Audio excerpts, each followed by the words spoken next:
Boa noite, pessoal. Com muita alegria que estamos aqui novamente, para mais uma vez falarmos juntos aqui, refletirmos juntos sobre o Evangelho de Jesus. E como é o nosso habitual, vamos iniciar com uma prece,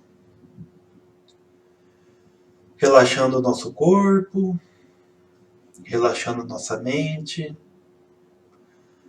elevando o nosso pensamento a Deus, nosso Pai, Pai de todos nós, Criador de toda a vida, de todo o universo. E é com gratidão que agradecemos, Senhor Deus, mais uma vez estarmos aqui reunidos, por mais essa oportunidade, falando do Evangelho do nosso querido Mestre Jesus. E assim, rogamos a Jesus, nosso querido modelo e guia, que nos ampare, que nos inspire nas reflexões de hoje, que nós possamos, ao final desse singelo vídeo, desse singelo tempo que nós vamos passar juntos, terminá-lo com maior esperança, com maior confiança, e que possamos praticar cada um desses ensinamentos, cada uma dessas reflexões no nosso dia a dia. Que assim seja. Então, pessoal, hoje nós estamos aqui para falar do Evangelho, fazer o estudo do Evangelho segundo o Espiritismo, às quartas-feiras aqui no nosso Centro Carbarchuta, em Pompeia. E nós escolhemos hoje o tema Jesus e a oração dominical. E por quê? Hoje nós estamos iniciando dezembro. Dezembro é um mês que nós tipicamente comemoramos Natal. Natal, o tema do Natal sempre é Jesus, precisa ser Jesus. Então, falar sobre Jesus e falar sobre essa passagem específica, sobre esse ensinamento específico de Jesus para nós, que foi a prece do Pai Nosso, a oração dominical, nós consideramos que é algo importante. Dentre tantos ensinamentos que Jesus nos deixou, a oração dominical é talvez a que mais tem amplitude hoje na humanidade. Mesmo pessoas que não são cristãos, que não seguem o cristianismo, dificilmente desconhecem a oração do Pai Nosso, a prece do Pai Nosso. Então, nós queremos entrar em dezembro, então, falando de Jesus, ok? Eu vou, como de hábito, colocar alguns slides para nos guiar na apresentação. Então, como é que nós vamos fazer hoje? Primeiro de tudo, então, nós vamos dar a visão de Jesus para o Espiritismo, para a doutrina espírita, ou seja, tentar muito brevemente, sem a presunção de esgotar esse assunto, mas demonstrar quem é Jesus para a doutrina espírita. Jesus, que encarnou na Terra, viveu entre nós aqui, no mundo material. Qual que é a missão que ele teve nessa encarnação?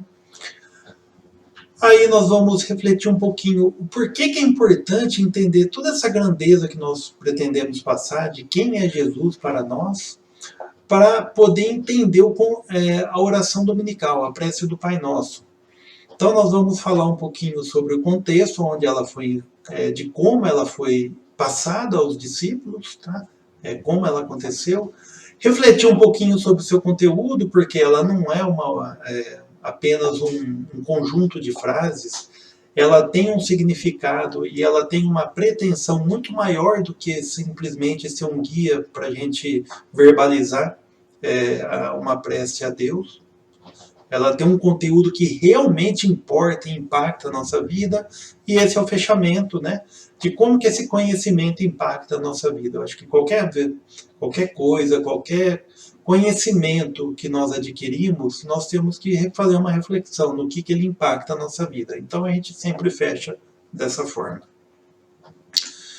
Então nós vamos começar dando uma visão de Jesus pela doutrina espírita, ou seja, como o Espiritismo vê Jesus. E para isso nós vamos nos apoiar não só no que a gente acha, mas principalmente no que Kardec escreveu, no que as obras de Chico Xavier escreveram.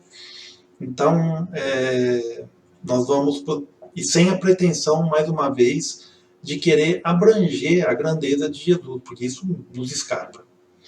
Então, a primeira coisa que a doutrina espírita considera é: Jesus é um espírito puro e foi o ser mais puro a encarnar no planeta. Não vou aqui explicar, senão a gente se alonga muito, a escala dos espíritos, que isso é estudo do livro dos espíritos, dos inferiores, superiores e puros.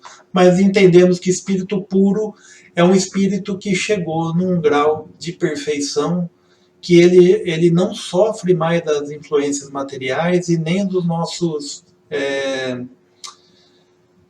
das nossas imperfeições como nós a conhecemos hoje. E onde está escrito isso? Questão 625 do Livro dos Espíritos, quando Kardec pergunta: qual o tipo mais perfeito que Deus tem oferecido ao homem para lhe servir de guia e modelo? E os Espíritos respondem de forma muito simples e objetiva: Jesus. E aí Kardec, na mesma pergunta, ele complementa. Okay? O que vem abaixo é um complemento de Kardec. Os Espíritos só responderam Jesus. Complemento. Para o homem, Jesus constitui o tipo de perfeição moral a que a humanidade pode aspirar na Terra. Ou seja, ele é o nosso modelo de conduta e perfeição moral. Deus, o próprio Deus, nos oferece como o mais perfeito modelo. E a doutrina que ele, Jesus, nos ensinou é a mais pura lei do Senhor. Porque o Espírito Divino animava e porque foi o ser mais puro de quantos têm aparecido na Terra. Então aqui está claro, Jesus é um trabalhador de Deus, ok? Um espírito puro, e que foi o mais puro a habitar no planeta. Ok? Acho que aqui é bem claro. Outra visão de Jesus pelo Espiritismo: Jesus está na direção espiritual do planeta. Nós costumamos falar que Jesus é o nosso governador espiritual do planeta Terra. Ou seja, tudo o que acontece aqui no planeta, todas as direções que a humanidade como um todo ela toma, Jesus está na direção principal. Onde nós vemos essa grandeza, onde nós vemos esse papel? No livro A Caminho da Luz, escrito por Emmanuel, pela psicografia de Chico Xavier. Então, o que está escrito?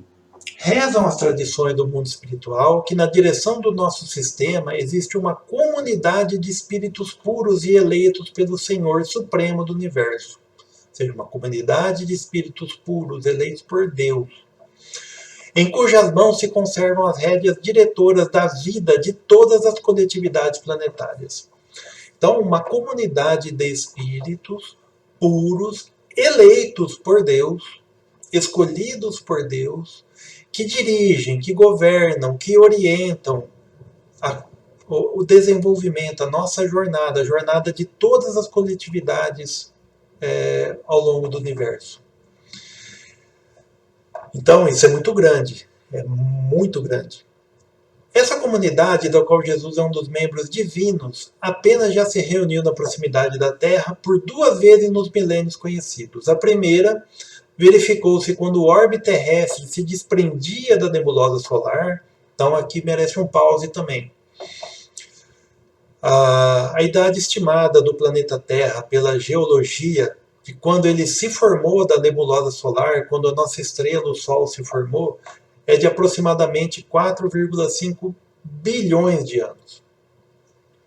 É muito tempo.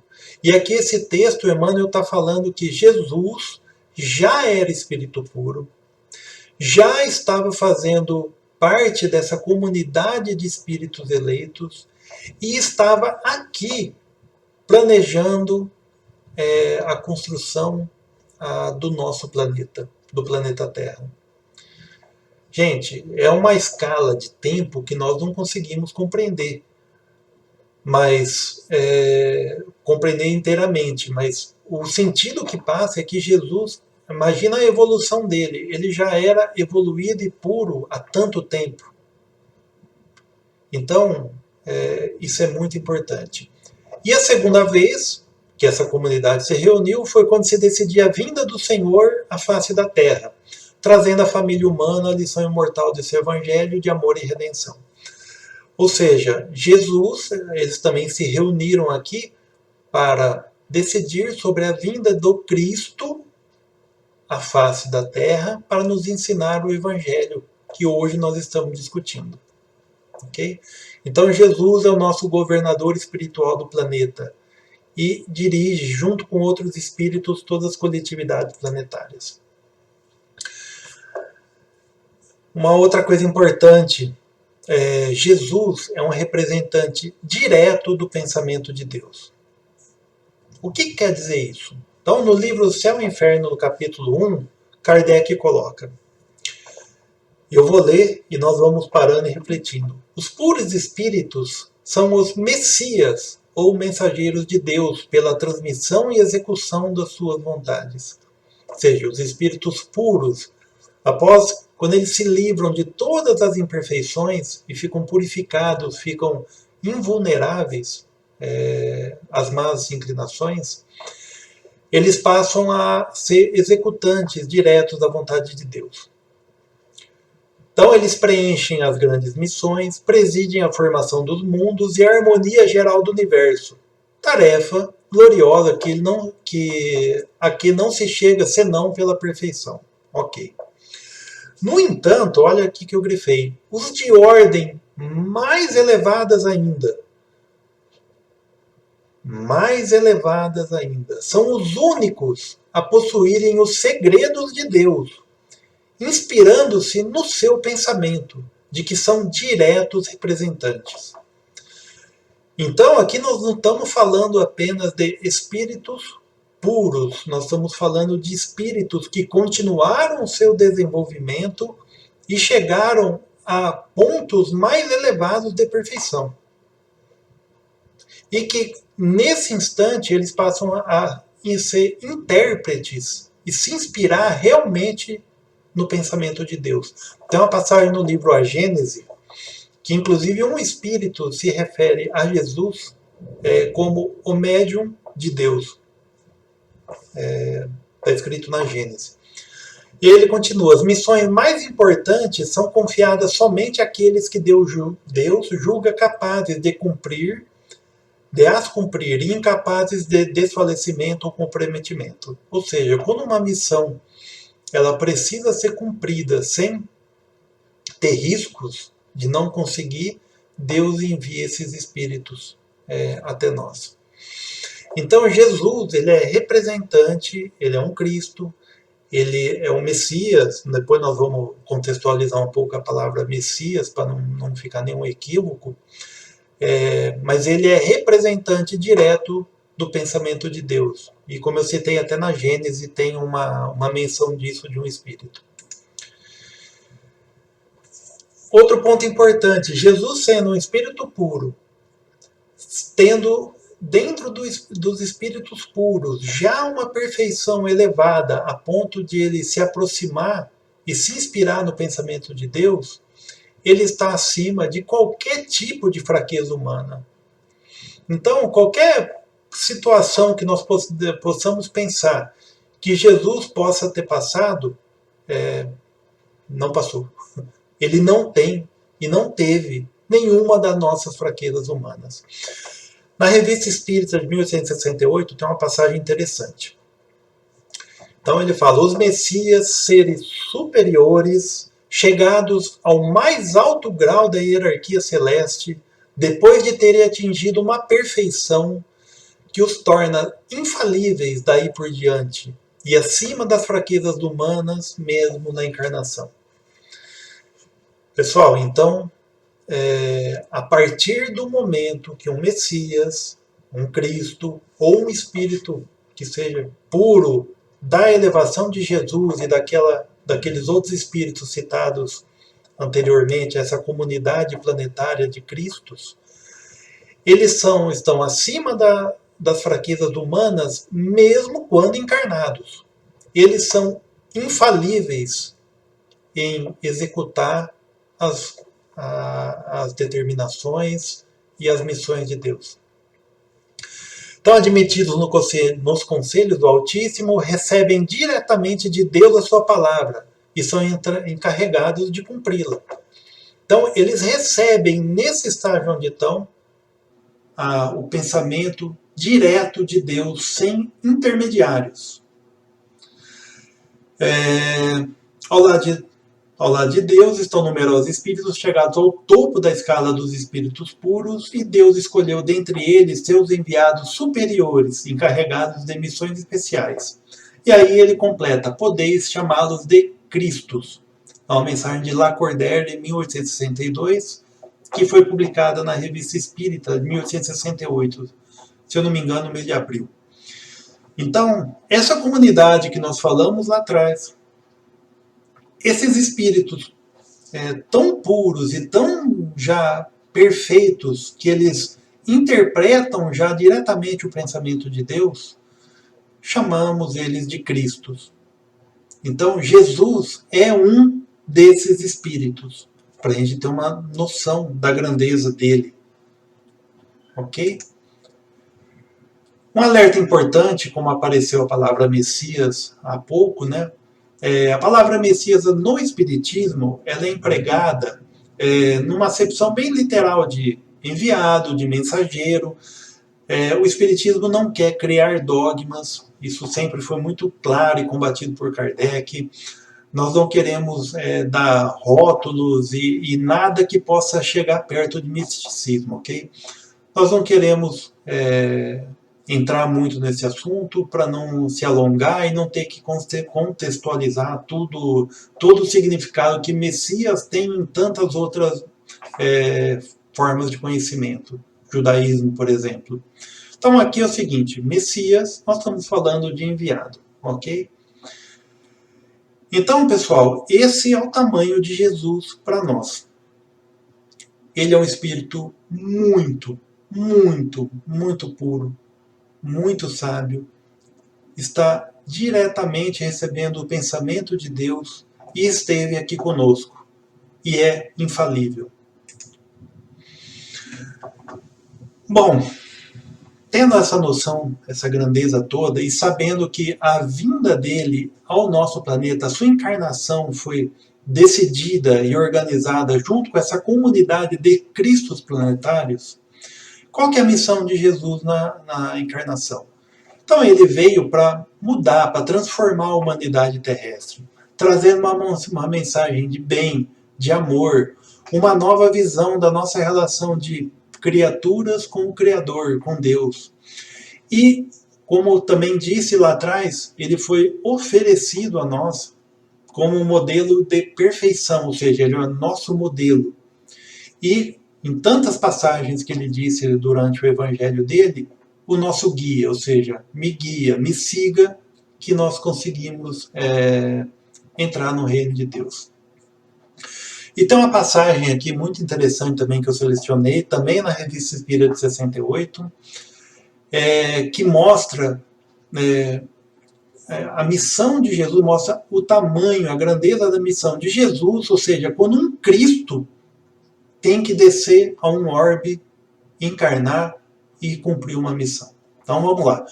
Quando uma transformação da humanidade deve operar-se, Deus envia em missão um espírito capaz, por seus pensamentos e por sua inteligência superior, de dominar seus contemporâneos e imprimir às gerações futuras as ideias necessárias para uma revolução moral. Ou seja, constantemente o nosso planeta e todos os outros planetas recebem espíritos muito elevados para cumprirem missões de Deus. No entanto, o papel de alguns é limitado. Existem espíritos superiores que vêm fazer missões. Existem missões que nem são tão conhecidas, mas que também estão sendo executadas. Mas existem missões que o alcance é de toda a humanidade inteira, que não aparecem senão em épocas mais raras. Jesus Cristo foi um desses enviados excepcionais. Então a missão de Jesus foi atingir a humanidade inteira. Foi a maior missão até o momento. Então, Vamos lembrar, toda a grandeza que nós descrevemos desse Espírito que nos dirige, que nos orienta há bilhões de anos a nossa coletividade aqui planetária na Terra. Desse Espírito que tinha a missão e que Deus só dá a missão a um Cristo, uma missão de mudar a humanidade a um Cristo, ou seja, a um daqueles espíritos que interpretam diretamente o seu pensamento. Essa mensagem foi de Balucci, que também está na Revista Espírita. Eu acho que mostra bem o tamanho, a grandeza de Jesus. E aí agora então, sabendo disso, nós vamos tentar entender por que eu falei de tudo isso até agora. É muito gostoso falar de Jesus, é muito gostoso imaginar Jesus, mas por que nós estamos trazendo esse ensinamento? Por que nós estamos falando disso? Não é só porque é gostoso, não é só porque é emocionante falar de Jesus e pensar nessa figura, pensar nesse Espírito, pensar em todo esse amor. Mas é porque depois de tanta grandeza, de tanto preparo, Jesus era uma pessoa que ensinava conforme caminhava. Diferente de hoje, que nós estamos aqui num vídeo, fazendo um paralelo, talvez injusto, mas aqui fazendo um vídeo, colocando numa mídia social, tendo um alcance que qualquer uma outra pessoa do outro lado do mundo pode observar, pode assistir também. Jesus não, estava numa época limitada, ele ensinava caminhando, pregou por 3 anos. 3 anos. Nesses 3 anos, como tudo caminhando, tão distâncias limitadas, não dá para supor que percorreu distâncias enormes. Ele teve registro aproximado de 7 sermões e 49 histórias. Bom, tem divergências, tem gente que fala que é um pouco mais de 50, quase 60, tem gente que fala que é menos. Não, você vai achar divergência de interpretação de várias formas. Mas o ponto que eu quero passar foi um tempo curto, não foram como a gente imagina que Jesus ensinou, não, foram um número reduzido, pelo menos a mim, quando tive noção desses números, me surpreendeu, porque a gente lê tanto sobre Jesus, interpreta tanto, o nosso Evangelho, quantas páginas ele tem, a Bíblia, a parte do Novo Testamento, do Evangelho dos Apóstolos, tão grande, mas na prática, além de Jesus não ter ele mesmo deixado nada escrito, foi numa quantidade também reduzida. Então, o que nós supomos? Por que é importante entender isso? Num tempo que nós consideramos pequeno, é correto supor, então, por toda essa grandeza, por tudo que nós falamos, que Jesus não perdeu tempo. Que tudo que ele falou e tudo que ele ensinou tem um significado. E é por isso que 2000 anos depois da vinda dele, nós e tantas outras pessoas continuamos estudando e entendendo o que ele falou, porque está sempre cheio de significado, ou seja, não devemos desprezar nada do que foi ensinado, nada do que ele ensinou. E aí nós vamos então entrar na oração do Pai Nosso, na prece dominical, que é uma prece singela, uma prece com algumas frases, mas que tem um significado muito importante para toda a humanidade. Então é isso que nós vamos nos dedicar aqui hoje. Entender que essas simples frases, esses simples conjuntos de frases, têm um significado muito importante que vale a nossa reflexão. Então, qual foi o contexto histórico que Jesus ensinou a oração dominical para os discípulos? Eu peguei algumas informações, então, o que vocês vão ver agora aqui, está no livro A Luz do Mundo, pelo espírito Amélia Rodrigues, psicografado pelo Divaldo Franco. Tá? Então, no livro, conta que Jesus e seus discípulos estavam reunidos ali na aldeia de Efraim, num cenário muito bonito. Aí o livro descreve o cenário em si, de uma beleza natural muito inspiradora. e que nesse dia, propriamente dito, todos estavam reunidos e o ambiente era muito inspirador. Todos estavam se sentindo muito bem pela descrição do livro. Jesus já tinha falado para os discípulos, para os apóstolos, muito sobre a necessidade de oração, de orar ao Pai. E em muitas ocasiões, Jesus deu exemplo, porque ele se retirou, ficou em silêncio para executar a prece dele, para executar o contato dele com Deus. E nesse momento, nessa ocasião, nesse contexto, Jesus já sabia que aquela seria a última primavera dele com os discípulos. E que aquelas lições que ele estava havia 3 anos falando, caminhando, ensinando, passando por aldeias, conversando na intimidade com os discípulos, ela ia ser interrompida. E havia então no ar um forte desejo, um desejo dos discípulos naquele cenário de aprender com Jesus as orações. Uma oração eficiente, porque ele fazia tanto, ele se recolhia tanto para fazer prece, e existia essa dúvida de como fazer uma prece eficiente. E aí começou, nesse ambiente que eles estavam, começou a surgir perguntas, né?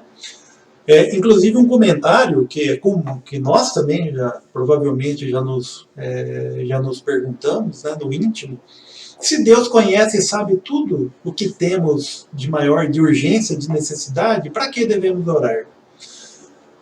Eu não vou dar sequência do que foi comentado, mas logo em seguida pediram para ele: como fazê-lo então? Ensina no mestre a orar. Então esse foi o contexto histórico dessa oração. Não foi algo que Jesus pegou e sentou todo mundo e falou: olha, vou ensiná-los a rezar.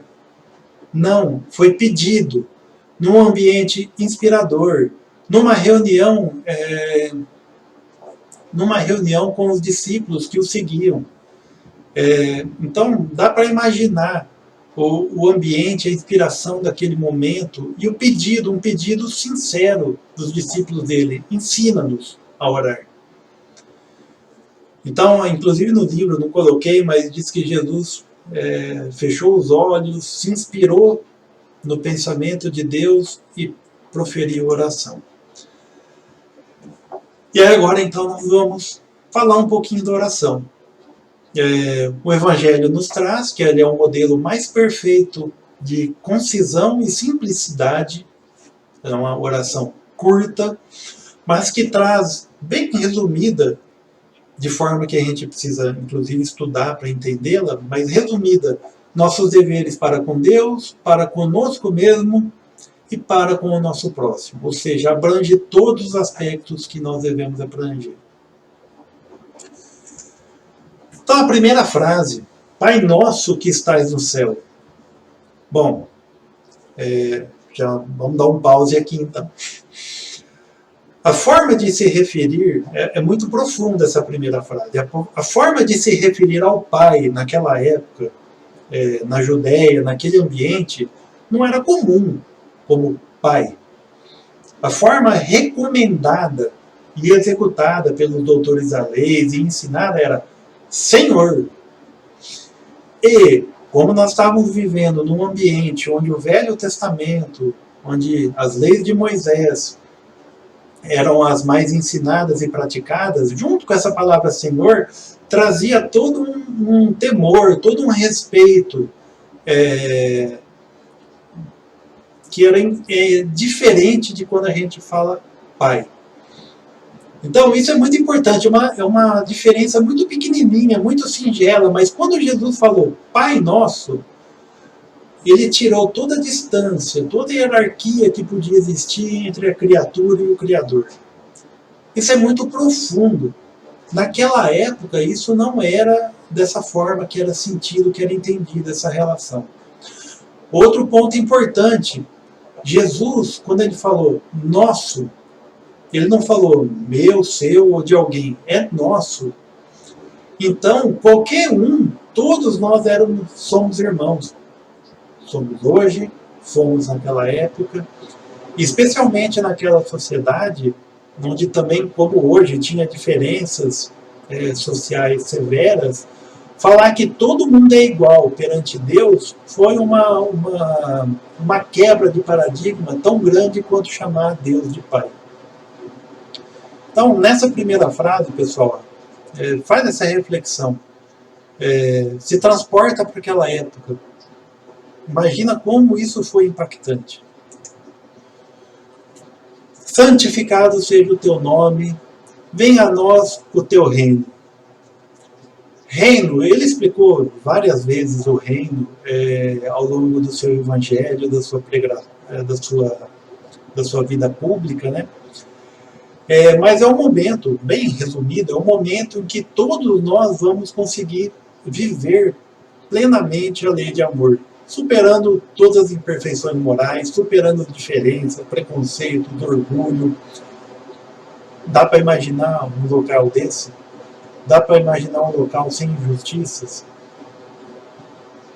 Então, reino aqui é uma coisa muito inspiradora, que nos traz ótimas imagens. E nesse momento, Jesus, ele fala, vem a nós. Por que a nós? Porque nós não vamos ao reino. Obviamente, nós temos que caminhar, nós temos que progredir. Mas por que ele pede? Venha a nós.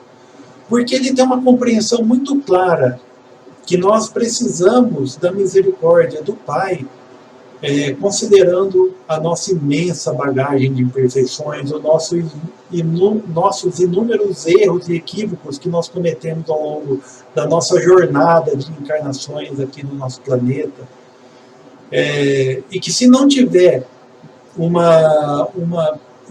perdão do Pai, se o reino não vier até nós, se nós não pudermos ressarcir os nossos erros através da providência divina, nós não vamos chegar lá. Então é por isso que venha a nós. Não é simplesmente nós vamos ao reino. É uma rogativa. E seja feita a tua vontade na terra como no céu. Nós já estudamos no início do Livro dos Espíritos, esse ano inclusive de pandemia, os atributos da divindade. Eu não vou repassar isso, mas a vontade de um ser que é infinitamente justo, infinitamente bom, infinitamente inteligente, ou seja, tem qualidades infinitas, vai ser melhor executar a vontade dele do que a nossa. Existe até uma frase no meio literário, eu não vou lembrar de quem agora, que fala assim, que se Deus realmente quisesse castigar você, ele dava tudo o que você pede. É uma brincadeira que faz relação com isso. Seja feita a tua vontade, vontade de Deus, tanto na terra quanto no céu. Vamos confiar nos desígnios, nas oportunidades e que o Pai nos coloca na nossa vida. O pão nosso de cada dia dai-nos hoje. Obviamente aqui a palavra-chave é pão, tá? E no sentido elementar, pão é alimento. Isso é necessário, isso faz parte, nos alimentar o nosso corpo, faz parte de cumprirmos a nossa missão aqui no nosso planeta. Ok? Mas para o Espiritismo e para outros também, o judaísmo, o pão tem o conceito de conhecimento, a água tem outro, mas vamos lá. Segundo o Espiritismo, o pão tem um significado específico. Ele representa o sentido espiritual dos ensinamentos de Jesus, que é o de alimento essencial que garante os nutrientes necessários para o sustento moral do espírito. Ou seja, é o alimento que nos faz progredir espiritualmente. Tem até uma frase do Emmanuel, né, que dentro da nossa pequenez nós iríamos sucumbir de fome espiritual, estacionados na sombra da ignorância. Quer dizer o seguinte, gente, nós temos que lembrar, nós não somos seres humanos com um espírito. Nós somos um espírito imortal vivendo uma das inúmeras experiências humanas. Então, obviamente, pão aqui tem um sentido, sim, de alimento do corpo, mas principalmente o alimento do espírito. Nos dê o conhecimento, nos dê o necessário para alimentar o nosso espírito imortal e a gente fazer progresso. Perdoa nossas dívidas, assim como perdoamos aos nossos devedores. Gente, cada vez que nós infringimos as leis divinas, nós contraímos um débito. Esse débito tem que ser saldado para a gente fechar um ciclo de aprendizado e poder progredir. E para essa experiência, para a gente conseguir, após uma dívida, após um erro, após um equívoco, a gente poder saldar, aprender e evoluir, nós precisamos da providência divina. Linka com o que está lá atrás que nós conversamos. E não nos deixeis cair em tentação, mas livra-nos de todo mal. Como nós dissemos lá atrás, Jesus não perdeu, ele não jogou palavras. Ele estava aqui num curto período entre nós e ele aproveitou cada momento e cada palavra dele. Obviamente não precisamos ficar apegados à letra exatamente, que é uma coisa que Kardec combatia. Mas cada palavra que ele disse tem um significado, que cabe a nós fazer esse caminho de entender. Então, qual que é a diferença entre tentação e mal? Porque sempre parece que tentação é algo mal, mas elas não são sinônimos. São coisas diferentes. Tentação, pegando vários significados em dicionários e na psicologia propriamente dita, tentação é um desejo de gratificação instantânea. Ou seja, uma gratificação imediata. Então, não necessariamente algo, por exemplo, dou um exemplo bem pouco, mas comer chocolate é mal? É uma coisa má? Não necessariamente. Mas se você tem um desejo incontrolável de comer um chocolate, e faz você passar por cima de uma dieta que você está seguindo, ou de algo que seja importante para você e você passa por cima, isso é o que chama de tentação.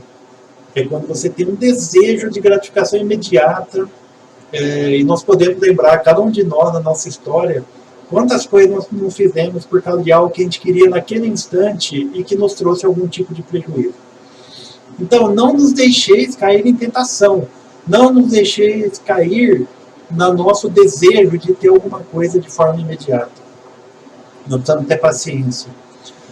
E eu tenho um estudo legal nisso. Isso é uma coisa, olha só, Jesus falou isso lá atrás. E hoje, 2000 anos depois, hoje não, né, foi na década de 60, teve um estudo importante de um psicólogo que chama Walter Mischel, que ele fez uma experiência que ficou marcada na psicologia, nomeada como experiência do marshmallow. Eu deixei aí embaixo depois o link para quem quiser dar uma olhada e ver o que foi essa experiência. Basicamente ele tentava mostrar, marshmallow é um doce que crianças ali pequenas, de 4 anos de idade, gostam muito lá nos Estados Unidos, e ele fazia uma experiência para ver como que uma criança resistia à tentação de comer aquele doce. Então ele fez um estudo, elaborou, fez a experiência com crianças, e depois, qual que é a conclusão? Isso que é a parte importante. Ele acompanhou essas crianças, as que resistiram, porque uma parte resistiu a não comer marshmallow, não querer a gratificação, a maior parte comeu, mas algumas não. E essas que não comeram tiveram um desempenho escolar, social, no casamento muito superior às outras crianças. E aí ele continuou com a filha dele os estudos, ensinando crianças a resistir às tentações, e depois acompanharam também e viram que isso é uma coisa que pode ser ensinada e que faz bem. Então, é muito bacana, não vou me alongar, mas assim, resistir à tentação é algo importantíssimo para o nosso espírito. Ele produz efeitos neurológicos muito importantes para nós, que nos proporciona sucesso e insucesso em várias coisas da nossa vida, principalmente no campo pessoal. Então, esse é uma reflexão para todo mundo fazer sobre tentação, ok? Bom, esse é o final da oração, é o final da prece, do Pai Nosso. uma prece singela, rápida, nossa conversa está rápida hoje. O que esse conhecimento muda na nossa vida? Eu acho que cada um de nós pode fazer e chegar nas próprias conclusões. Aqui está um pouco de mim, tá? Principalmente quando eu faço a reflexão de quem é Jesus naquele contexto, naquela grandeza que eu coloquei no começo, na grandeza que o Espírito nos traz, de um Espírito puro, a ponto de estar em contato direto com Deus, me transmite muita confiança. Confiança que essa jornada que eu estou, com as dificuldades que eu estou passando hoje, ou com as alegrias que eu estou, ou que eu passei, ou que virão, estão sobre a tutela de alguém que já ultrapassou e muito a minha compreensão de perfeição. A minha compreensão que eu tenho de moral e de amor. Ou seja, eu preciso confiar que eu estou sendo guiado e muito bem guiado. Me dá esperança também, porque nossa jornada é muito mais do que uma simples passagem aqui na Terra, nesse momento que nós estamos. Quantas encarnações nós já tivemos aqui nesse planeta? Desde que nós estudamos lá atrás, Deus criou o espírito e a matéria, ou seja, a substância imaterial inteligente do universo, e o fluido cósmico universal, ok?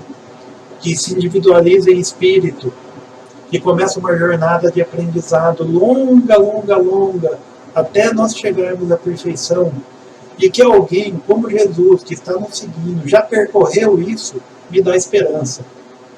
Me dá esperança que realmente todos nós vamos chegar lá. E uma coisa muito importante que isso tudo me traz também, cada vez que faz uma reflexão de um significado de um ensinamento, de uma palavra, de uma passagem de Jesus ou de qualquer outra parte do Evangelho, mostra que conhecimento é uma coisa importante. Conhecer, principalmente a parte moral, nos aproxima da verdade, das verdades que realmente importam. Então, é isso que particularmente a mim impacta na minha vida. Eu acho que talvez na de vocês também. Pessoal, acho que era isso por hoje. Como eu disse, é algo rápido. Eu queria abrir o mês falando de Jesus. Tem muita coisa para falar, mas seria muita pretensão também se alongar muito mais do que isso. Tá? Então, agora nós encerramos. Nós vamos fazer nossa prece de encerramento. E nada mais justo do que fazer com a oração que nós acabamos de estudar. Pai nosso que estais no céu, santificado seja o vosso nome, venha a nós o teu reino, e seja feita a tua vontade, assim na terra como no céu. O pão nosso de cada dia dai-nos hoje, perdoa as nossas ofensas, assim como perdoamos a quem nos ofende, e não nos deixeis cair em tentação, e livra-nos, Pai, de todo mal. Que assim seja. Pessoal, obrigado pelo tempo, pela paciência. Espero poder ter passado algumas palavras, alguma coisa boa para todos vocês. Até mais.